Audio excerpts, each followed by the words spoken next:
নমস্কার।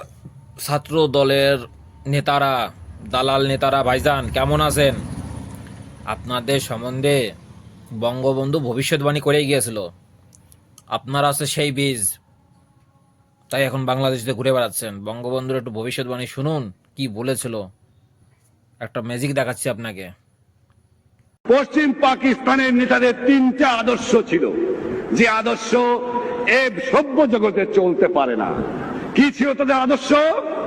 ইসলাম खतरा में है, কাশ্মীর को फतेह करने पड़ेगा, হিন্দু हमारा दुश्मन है। আর কোন স্লোগান নাই, আর কোন আদর্শ নাই। মানুষ না খেয়ে মরছে, তার কথা বলবে না। পছন্দ হলো? আরেকটা ম্যাজিক দেখাচ্ছি। ছাত্রদলের নেতারা তোমার এত ভালোবাসে, একটা নারী যখন সবকিছু দিয়ে দেয় তখন তার বিশ্বাসের যোগ্যতা হয়।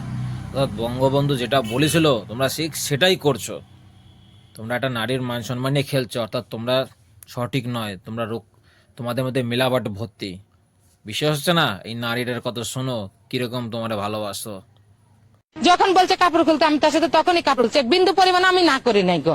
যে আমি একটা জিনিস বিশ্বাস করছি, যে লোকটা কোরআন শরীফ সে কিরে কাটেছে রোজার মাসে, সে কখনো আমাকে ছেড়ে যাবে না। আমি তাকে খুশি রাখার লেগে সবকিছু করছি, পারি না আমার জীবনটা তার লেগে আমি দিয়ে দিতে। কিছু চেয়েছে, যা চেয়েছে তাই আমি দিচ্ছি। তাহলে ভাইজান আজ এই পর্যন্ত, আবার পরে দেখা হবে। ভালো থাকো। আর সব নারীর মধ্যে তোমাদের এই পাকিস্তানের বীজবতী তালে থাকো, বিশেষ করে মুসলমানদের মধ্যে।